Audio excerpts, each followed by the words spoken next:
For many people, the question now is, what does this mean for the U.S. and its allies? Several politicians have called for increased military attacks on Syria, and some have even called for a declaration of war against the self-proclaimed Islamic State. Now, WSBT-22's Patrick Roth is here. And Patrick, you know, some experts are saying that won't solve the problem. Yeah, Rick, it's been nearly 15 years since the start of the war on terror, and that's the longest military conflict in American history. Some people say it's time for the U.S. and its allies to completely rethink its strategy to fight terrorism. In Paris, it's a time of mourning and relative quiet after a deadly weekend. And as France ramps up its attacks against the Islamic State, many here in the U.S. are calling on President Obama to take stronger military action.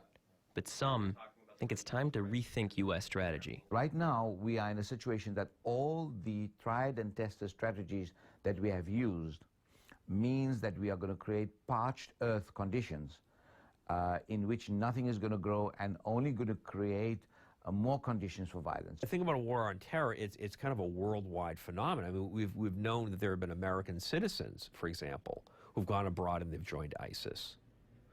So it's not limited geographically, let's say, to a few countries. It's pervasive. The challenge for the U.S. and its allies is, how exactly do you respond to that global threat? What it does require is that we need to take the high road. And we need to now explore avenues to build peace. Peace is not going to happen instantaneously, but to build peace, we need to take steps. Musa says that means finding a long-term solution to end the civil war in Syria and sectarian strife in Iraq. And some think until then, there is no end in sight.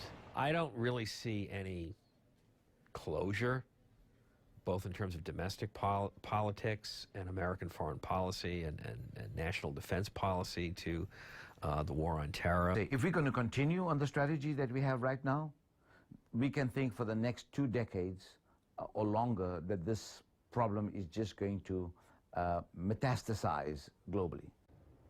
The experts I talked to said there are no easy solutions, but they say that if the U.S. continues on its current strategy, it's essentially playing whack-a-mole. They say that all it does is moves the problem from one country to another.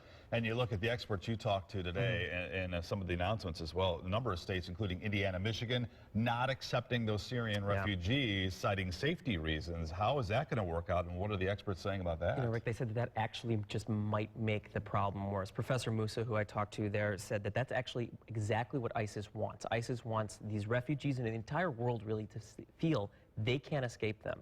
They're always going to be there. And by denying the refugees, they said it could create a greater sense of alienation, which is another thing that ISIS really needs to have for more recruits. All right, Patrick, thank you.